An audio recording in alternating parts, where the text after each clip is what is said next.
Welcome back, everyone.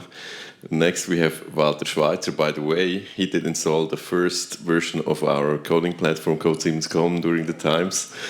We're collaborating since many years, and great to have you here, Walter.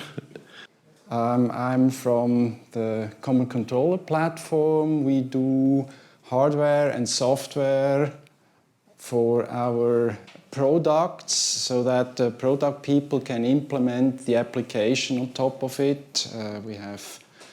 We're based on Yocto Linux, so it's a Yocto Linux system we're talking about.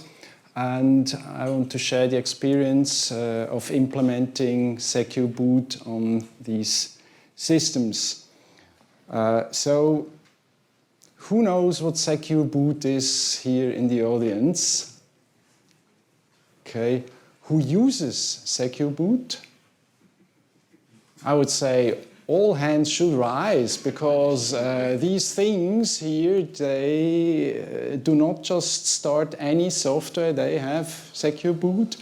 And if you're a Siemens employee and use our own laptops, they have SecureBoot enabled. We want to make sure that the right software runs on it. So, okay, oops. Bit of delay. Why do we do SecureBoot in our environment for our products? Well, we are a member of Charter of Trust. We focus on IEC 62443 as a standard. Our division has chosen this as our guideline, and we want to achieve capabilities for SL2. We want to reach that level. Because we're selling products, we can only supply capabilities. The standard is smart enough that they know, okay, capabilities is one side, the other side is operating then a system accordingly, and only systems are certified fully. And SecureBoot is kind of an important building block in there. It's mandatory for SL3. We have one product now based on CCP that has been certified. And they made an exception because it's still in discussion, or the certification body said, yeah, we give you SL2 except for SecureBoot, because they think it should be also implemented on SL2. But anyway, the idea is that SecureBoot makes sure only our Siemens SI software runs on the device. The software has not been modified, and it's verified each time the device boots. In our case, the devices should rarely boot. So basically, yeah, they are installed, then they run, and only when we update it with a new version, they would reboot. So it's a bit rare, but anyway, it's a requirement. And here you see how this basically works. You have a chain of trust, and it begins with the CPU ROM. There you have some anchor, and then you have the anchor key here. So when the boot ROM starts, it just loads the boot container, verifies the signature of this boot container with the OEM key. That's us, because the vendor has its vendor keys, and they regard us as the OEM because we implement it. And then when the signature verification is okay, the boot container only then gets really executed. But then we are in U-boot, so we have to move on to the next step. U-boot then loads a fit image. The fit image consists of the Linux kernel and RAM file system. So we load it, then we verify the signature.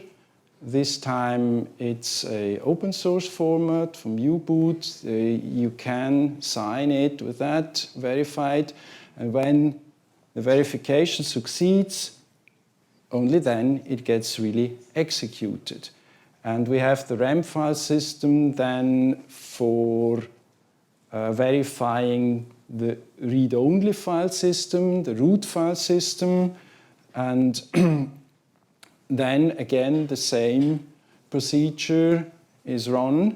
We verify the root file system and then we mount it and start the applications on it.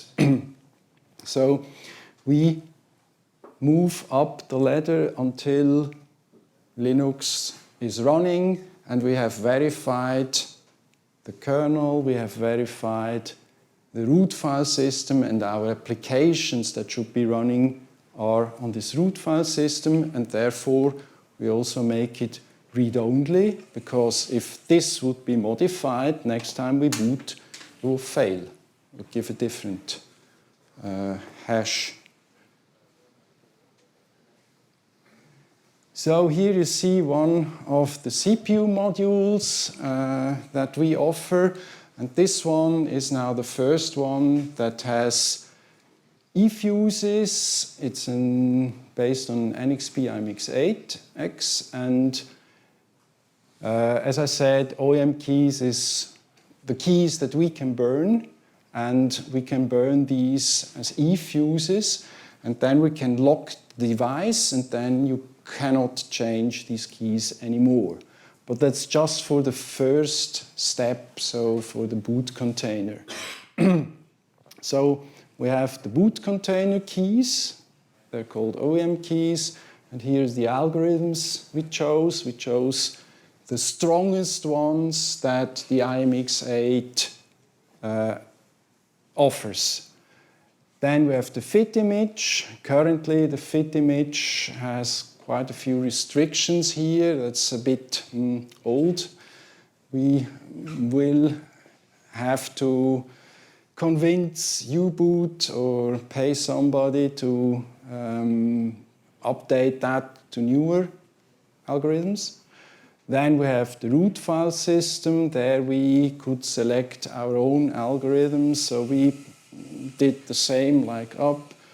And the software update is then when we update the software, which is during firmware update. So we want to make sure that the firmware we load and start is also correct, because if it wasn't, we could install it, but after reboot, the SecureBoot then would detect a problem and fail to boot, and this is not what we want. We would want to have it up and running again after a update, so we already verified before flashing. And this platform has a nice feature. You can have redundancy, and even redundancy for the boot container, so you can have 2 boot containers and 2 root file systems. They are usually linked so that they're consistent, but that's nice because if usually on an embedded system the update of the bootloader fails, then you have a problem, you've bricked your device. In this case, we still have a fallback with the redundant one. And of course, both are fully protected by SecureBoot. The other thing is, how do you test this thing? How do you make sure that everything works? And we've come up with this method of having separate keys for development and for release. So for developer, each image can be signed. It's even done automatically in the CIP pipeline. But of course, these keys are not that secure because quite a lot of people need access to run the pipelines. So they're protected, but not as good as we would like to. And we also do then distinguish between developer devices, which accept these developer keys, and the field devices. And we want to test SecureBoot already early in development to make sure that everything works fine. And we want to make sure that development images cannot be easily installed in the field. After all, we don't want to go to field with unproven, untested stuff. So this is here the release side. Only official images that we deemed are field capable should be signed with the release keys. And here we use the Product PKI, which is a special public key infrastructure system, which is hardware protected and lives in a highly secure environment. We want to use there the keys because if we should lose these keys, we would have a problem that we can no longer ship new firmware images because we've lost the keys to sign them. So this is very important, and you have to really think about where to store these important and data that needs to be 100% available, but it should never get into the wrong hands. So this is a bit tricky. And we have then also pipelines that can replace the signatures of a development image with the production signatures. And we have in the Capricorn module 4 fixed keys. Once they're burned, they can no longer be changed. We can revoke up to 3. If we would revoke all keys, then the device wouldn't boot anymore. And of course, in the factory, we must lock the keys so they can no longer be changed to make sure that it works.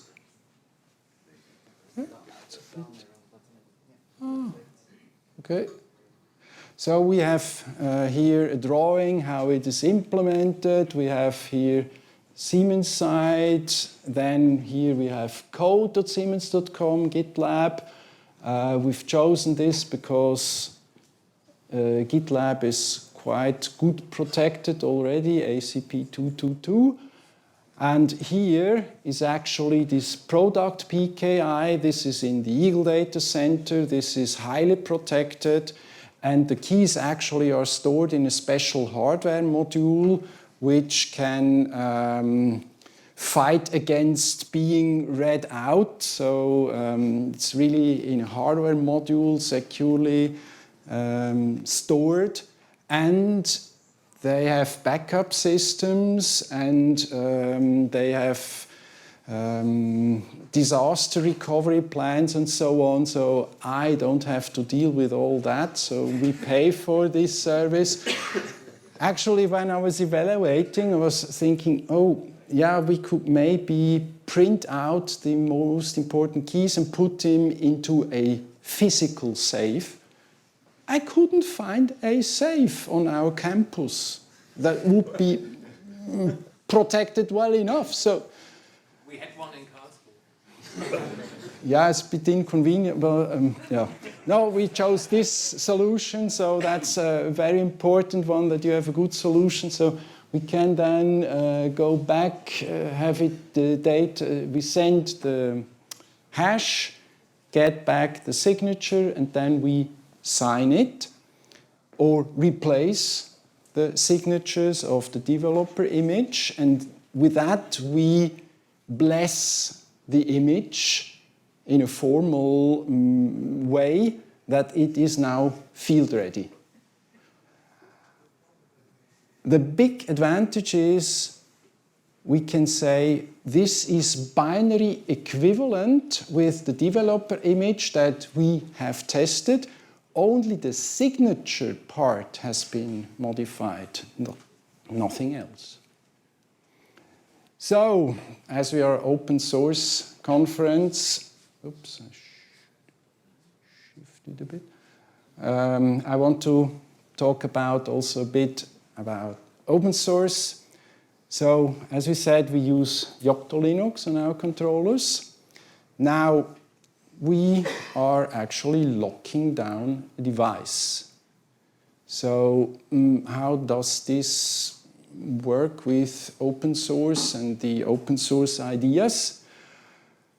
On the other hand, if you want to stick to these standards, you have to offer it.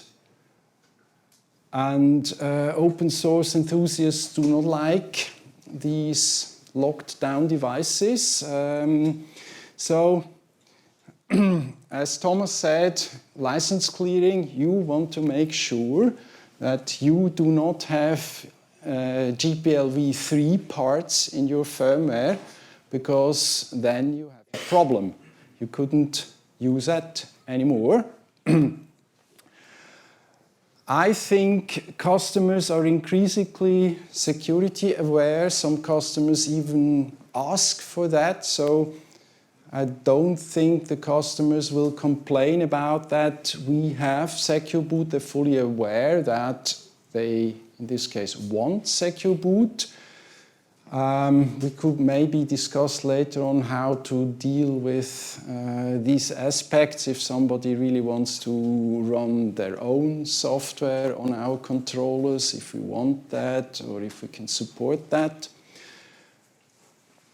In the controller, currently we use the mechanisms provided by the chip vendors.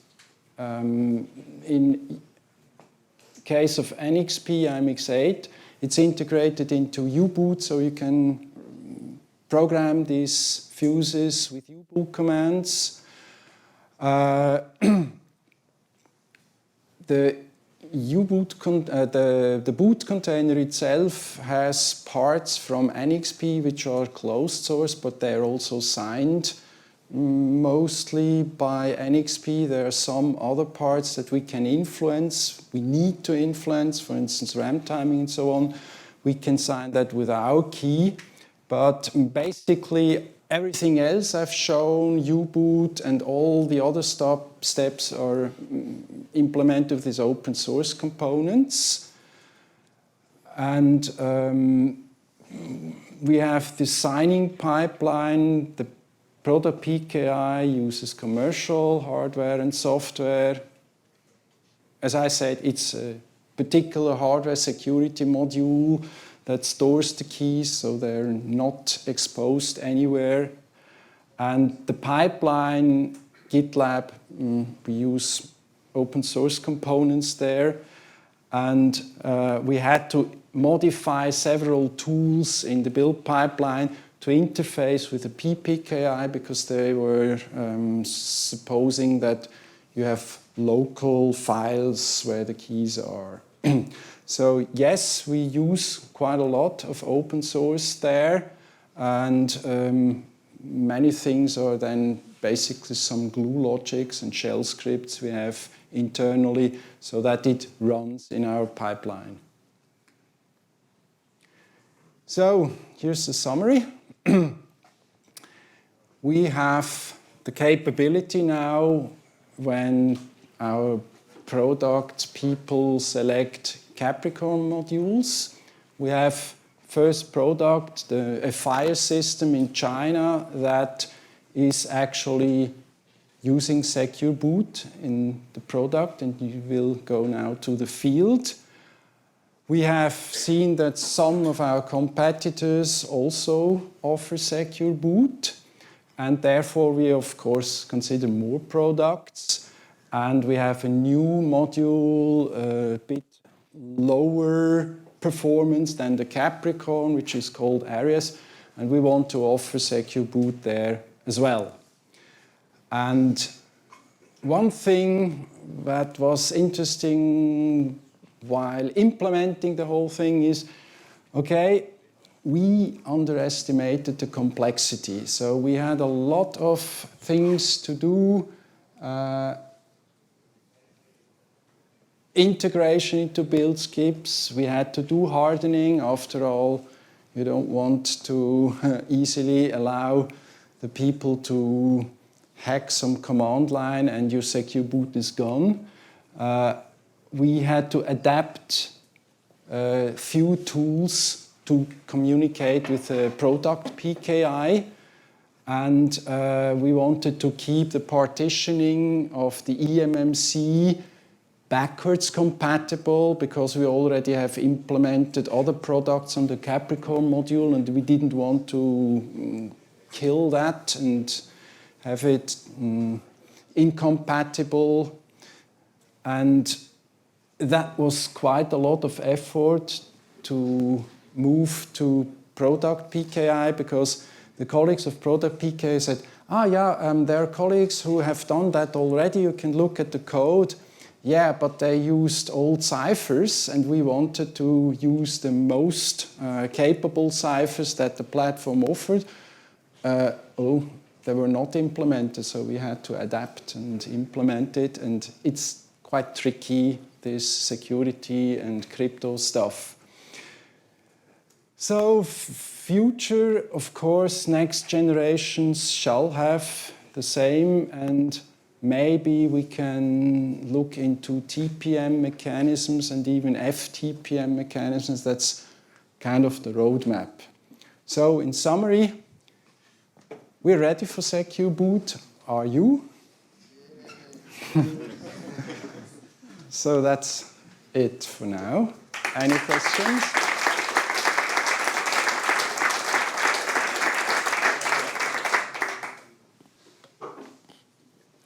Hi, thanks for the talk. I actually have so many questions, but maybe just one. How do you perform the signing in the pipeline? So every check-in is also being signed with a development key for having the people tested on a development device, or do you use... I didn't understand that in your graph, so when do you actually perform the signing of the firmware image? Do you do that in the pipeline automatically? And if yes, how often? Yes, we do it automatically in the pipeline, but as I said, with the development keys. So each image that comes out of the pipeline is signed with development keys. And then only when we have tested it and think, yeah, now this image is really fulfilling all the requirements, it has passed the tests, then we say, okay, we sign this image again, but we only change the signature. So usually I have a zip file with artifacts in it. Each artifact has a SHA hash, and we have then the list of the SHA hashes that verify all the parts, and this list is signed with a development key.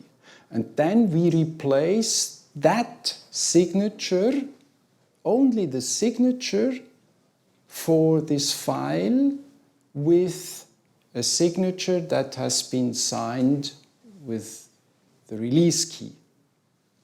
So you do that also in the pipeline, or? There are multiple ways how to do it. Some projects have actually one manual step in the pipeline, and only those people who are allowed to sign can actually execute this.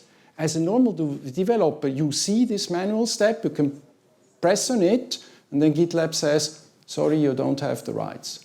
And we have others that have a separate pipeline where you upload your image, and then it will dissect the image and replace only the signature and create again the zip artifact. So this is then a really separate step that only does the product signing.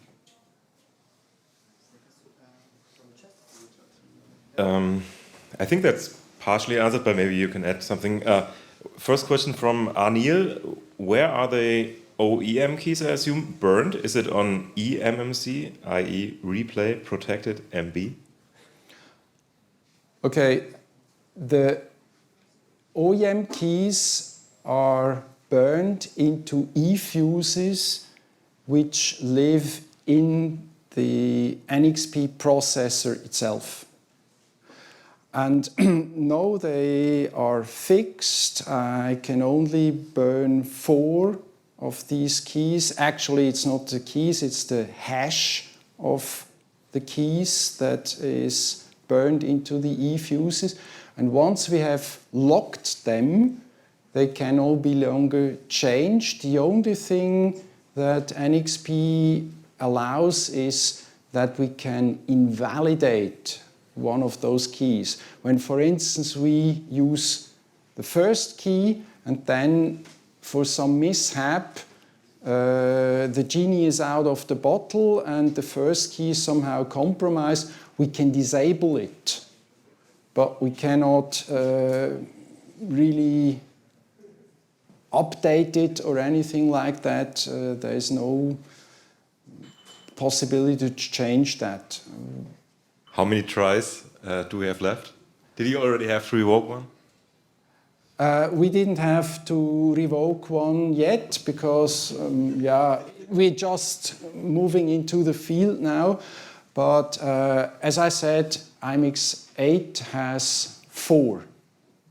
So once we have these 4 through, then that's it. It's just hardware limitation.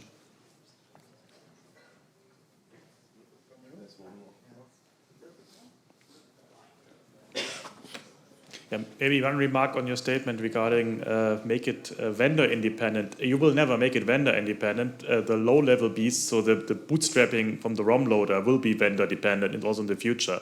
What will be vendor independent, what ARM is working on, is the system-ready thing we discussed.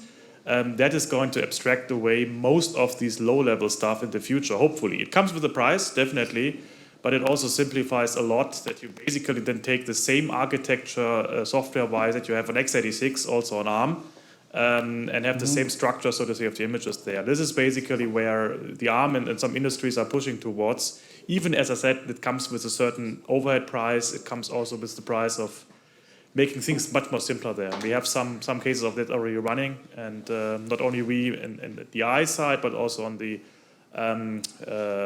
SI side, there are some cases for that already happening already. So yeah, we should further think on that to make sure that we are also, as Siemens, trying to express the positive feedback. I've been in discussion with the NARO folks on that topic already, and they also appreciate if we say that this is what we want to have here, because it helps us in the future with our suppliers to have less effort on the low-level integration and can really just enable SecureBoot by default. Yes, thanks. We certainly stay in contact, yeah. Okay. Okay, then thank you very much, Walter. Thank you.